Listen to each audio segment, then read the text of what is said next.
welcome to the last Eye of the Tiger of the school year. I'm Cam Madrano. And I'm Megan Huber. It's been a little over a month since our last show, and a lot has happened since we last saw you. One of the more notable changes at the district level was the resignation of Superintendent Denise Herrmann. In the meantime, Interim Superintendent Jess Borhan has assumed all responsibilities. Meanwhile, Herrmann applied and interviewed for the superintendent's office in Traverse City, Michigan. Ultimately, Herrmann did not receive the position. English teacher and AVID coordinator Kelly Capel was named Placer County High School Teacher of the Year. Something I want colleagues and students to know since I won this award is really how thankful I am. Appreciative just of getting the award, but also for our staff, how much they've helped me become a better teacher and a person, and for students that I plan on continuing to improve, to be a better teacher for them, because that's what they deserve, are really strong teachers, and I know at Roseville High School that's what they have, and I'm just extremely proud to be a representative of that. Congratulations, Ms. Capel. At the beginning of the month, Roseville High School families decorated their cars and came out to the Westfield Galleria Mall to celebrate the graduating class of 2020 with a parent-organized parade. Seniors drove their decorated cars along the parade route, while members of the Roseville community decorated signs and cheered them on from the parking lots. This included the Roseville Police Department, students' families, friends, and teachers. Several parents of RHS seniors orchestrated the event with the City of Roseville to give students a socially distanced, Placer County health-approved send-off for senior year. Seniors will be back on campus tomorrow and Thursday dressed in graduation attire to return their Chromebooks and textbooks, pick up diploma covers, and take their final steps across the front of campus as Roseville students. Here's a look at the schedule. On Wednesday, students with last names beginning with A through K will arrive based on their designated time. Students with last names beginning with L through Z will come on Thursday. This is leading up to Roseville's virtual graduation ceremony, which will be streamed this Friday at 11 a.m. You can visit Eye of the Tiger's website for the link. For seniors still hoping to get the traditional end-of-year experience, the future might not look as bleak as the last few weeks have been. In the event that Placer County moves into Stage 3 of reopening, the district would be able to hold an in-person graduation ceremony in July. According to Principal Nicholas Richter, he's also considered the possibility of a senior sunset over the summer. While the district has made plans for how to close out this year, it's looking like the effects of social distancing measures will extend into next year as well. We go to Eye of the Tiger news editor Danielle Bennett with the story. Thanks, guys. I'm here in front of RHS. Though the school has socially distanced plans to close out this year, next year is still up in the air. According to Principal Nicholas Richter, the district is considering multiple models when it comes to instruction for next year. I could probably safely say that it's not going to be 2,000 kids coming to school on day one. It won't look like a standard opening. It's going to be a little bit different. How precisely that looks yet, though, we haven't quite figured that out. One of these models includes synchronized online learning. This means that students would be required to sign into their online classes at a specific time. Another one of the models that Richter said may be more likely would be some variation of on-campus and online learning. For instance, half of the school coming to campus one day, half the next, and on their days off, some kind of instructional material that is online to supplement the curriculum. You would have to do a lot more flipped learning, where the kids are watching videos at home, doing work at home, and really sort of prioritize class time for discussions, questions, answers, and covering things that are just super, super complicated. I'm envisioning using that in-person instruction time for labs, for going over, some of the technical skills-based learning, and then also too, relationships. I mean, one of the biggest reasons why most teachers go into the field is because they enjoy working with kids. One of the reasons why Quarter 4 was able to launch into this distance learning relatively successfully is because all of your teachers had already formed their relationships with their students. I definitely think that the in-class time would be used probably for some exam taking, so that way it's valid. And then some help and teaching for kids that want that face-to-face time. I think it's going to take a lot of planning. The chosen educational model may have an impact on students' elective choices. These models could work out better for some classes compared to others. It's super important in band, like being together as a group, because part of playing together is listening to each other and being able to know how your part fits in and being able to play together well, and having people not be as a full group all the time. It's super difficult. I'm considering in culinary 1, but I'm considering swapping that with AP psychology or AP Human Geo. I had an engineering class, and this stuff is like, it's like a very hands-on class, like similar to like how culinary would be. And since those classes are very hands-on, I think being online, you can't really get like the full like the value and experience of that sort of class. And with that, I would like to say thank you to RHS and Eye of the Tiger for 4 years of challenging, wonderful, and rewarding experiences. This was Danielle Bennett reporting one last time for Eye of the Tiger. And now we go over to Julie Wynn with an update on the new auxiliary gym. I'm currently here in front of the construction of the new auxiliary gym. Due to classes being moved online because of COVID-19, construction is currently ahead of schedule. According to Dr. Nicholas Richter, construction will be completed within the next few weeks. The building number of the gym will be 2020 in dedication to the class of 2020. It has been an honor serving as opinion editor and collecting news from a school that has given me so many experiences and teachers that have shaped me during my formative years. One last time, this is Julie Wynn. Back to you guys. The district hopes to finalize its plans for next year's schedule in June to give school staff time to prepare. For the first time on broadcast, we go to two-year sports editor Elena Bateman with EOTSN.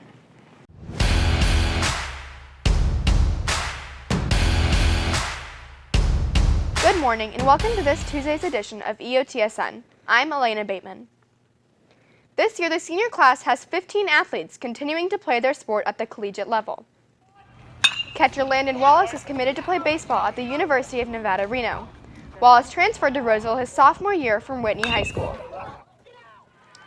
Tommy Spencer is committed to play football at Oregon State University as a tight end for the Beavers. Bella Ayala will be heading east to play softball at Fordham University in New York as a shortstop and second baseman. Volleyball player Kate Sack will be playing at Cal Poly San Luis Obispo next year. Sack is a 3-year varsity athlete at RHS, playing as a center hitter. Emily Wallin is committed to play soccer at Humboldt State in the fall as a midfielder. 4-year varsity tennis player Gabby Sapapo is committed to play tennis at the University of California, Santa Cruz. Sapapo went undefeated in doubles this year. Power forward Mele Tuimane will play for the Cal Maritime Keel Haulers. Roseville High School has many students looking to continue their athletic career at local community colleges, including Sierra, Sacramento City, American River, and Folsom Lake College. Alyssa Grano and Amber Pond will be playing soccer at Sierra College next year. Grano is a 4-year varsity athlete in center mid, while Pond is a 3-year varsity athlete as a forward and defender. Dylan Rinaldo will also be heading to Sierra next year, where he will be playing baseball. Rinaldo will be pitching and playing first base and outfield for the Wolverines. Mickey Yomagita will be playing water polo at Sacramento City College next year. Yomagita is a first-team All-League player as well as a 2-time captain. Hannah Peterborough will be playing softball next year at American River College as a catcher. Cooper Thompson will be playing football next year at American River College. Thompson transferred to Roseville this year and had 964 total passing yards. Arturo Zavala will be playing golf next year at Folsom Lake College. Zavala is a 4-year varsity golfer for Roseville, shooting a high school career low of 32 his senior year. Shaylin Lesneski will also be heading to Folsom Lake College, where she will continue her volleyball career. Congratulations to all committed athletes and best of luck to those athletes planning on walking on at their respective colleges. This year, Roseville Athletics saw coaching changes, exciting wins, and multiple playoff berths. Eye of the Tiger compiled a list of some of the most notable moments of the past year. To kick off the year, Joe Catalico joined the Roseville staff and coached the varsity football team to their first playoff run in 3 years. The team defeated Wood Creek in the Junction Bowl and went 7-5 overall. That being said, the varsity football coach position is currently open. In the winter season, NBA great Kobe Bryant donated $5,000 to the girls basketball program after connecting with one of the players in a tournament he hosted over the summer. In the first round of the playoffs, the team wrote messages on their shoes to commemorate the loss of him and his daughter Gianna. Boys and girls soccer clinched the 6th and 9th seed respectively, and although both teams were knocked out in the first round of playoffs, they got together at the end of the season for a celebratory scrimmage. They hope to make this a yearly tradition. During what wrestling coach Doug Ash referred to as the best team Roseville has had in over 30 years, senior Ethan Bandy became a 3-time CVC champion and made it to the state tournament alongside teammate Josh Provins.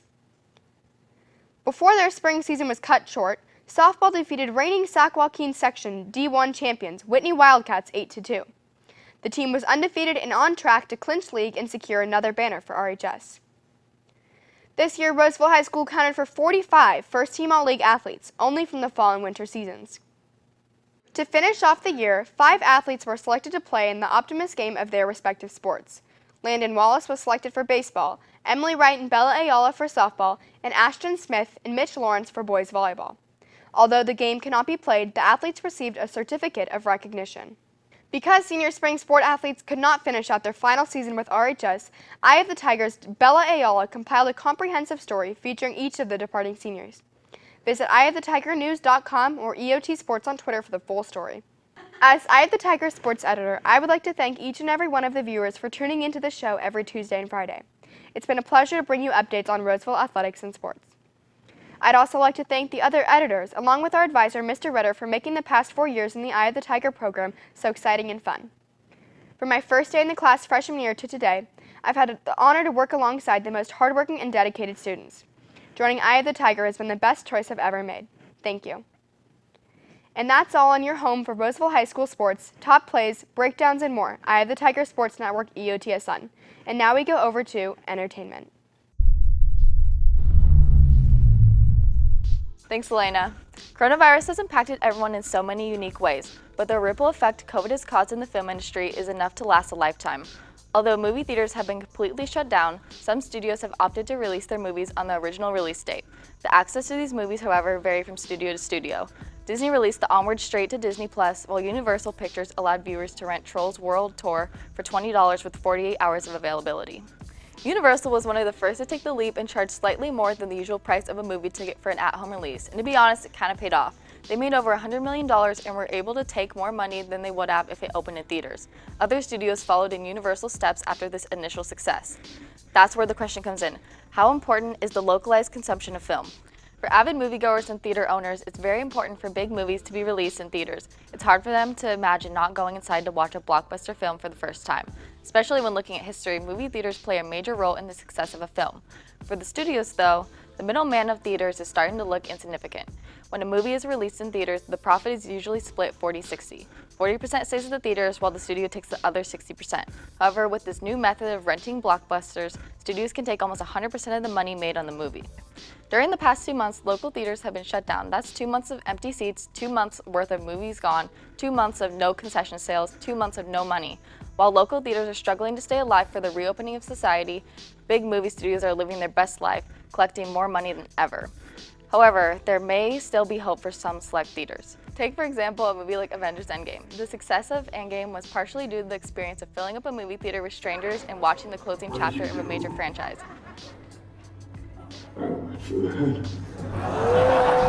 That's an experience that cannot be replaced through an at-home release. So while the number of movie theaters in an area may lower and the number of movies shown at a theater may lower, there is still a spot for local theaters no matter how small. And finally, thank you to Cam Madrano for convincing me to join Eye of the Tiger. I've enjoyed being social media editor for the last 2 years, and being in this program has been one of my favorite parts of my senior year. Remember to follow us at EOT News on Twitter and Instagram and Eye of the Tiger on Facebook. Now we go back to Cam and Megan to finish out the show. Thanks, Lauren. You know, Megan, they always say that senior year goes by the fastest, but I feel like a lot has happened this school year. Right. At the beginning of the school year, the district voted to move graduation ceremonies from each respective site to the Placer Valley Event Center. Remember when the venue was our biggest concern about graduation? Yeah, it's honestly ironic. This change in tradition sparked a student-led walkout and a district-wide petition to keep graduation at schools. And the last time I saw that many students at a board meeting, it was the week their community service was due for government class. Another big story this year was the Senate bill that would move all California high school start times to 8:30 or later by 2022. For current Roseville students, this could go into effect by 2021. Also this year was the second annual Multicultural Day. This year featured a fashion show and 2 different student performance locations. Cultural performances were also shown in the gym. Gym construction impacted classroom traffic this year more than last. Due to school closure, construction has been able to work faster, and the gym is now expected to be complete before next school year. And before we sign off for the last time, we have a few final messages that we'd like to share. I remember watching the broadcast as a freshman, but it wasn't until my junior year that I took a giant leap and somehow ended up in this chair next to someone I've considered a solid friend and pretty great person since middle school. I feel like I grew up alongside this staff, and I couldn't have asked for a better high school journalism experience. There's a lot that happens behind the scenes and what makes the show happen, and I don't think this program would be where it is today without the commitment of Bobby Ritter. So, Ritter, thank you for putting up with us and allowing us to foster our passions. I also want to thank my arts and entertainment staff as well as co-editor Jackson. I couldn't have asked for more fun people to work with. Also, thank you to AJ Welker, who, for my first few podcasts, was a person I tried to emulate. Most importantly, thank you to the viewers. Through our highs and lows, you've tuned into our show every Tuesday and Friday and gave us an audience to share our work with. Even though we haven't been in school for nearly 9 weeks, you continue to watch our show. We put a lot of heart into each broadcast, and it means a lot that you continue to watch even though school is no longer in session. This wasn't the end that any of us expected, but the memories we've made in this class will last a lifetime. I figured out what I wanted to do with my future because of this program, and for that, I will be forever grateful. And that's it for us on Eye of the Tiger.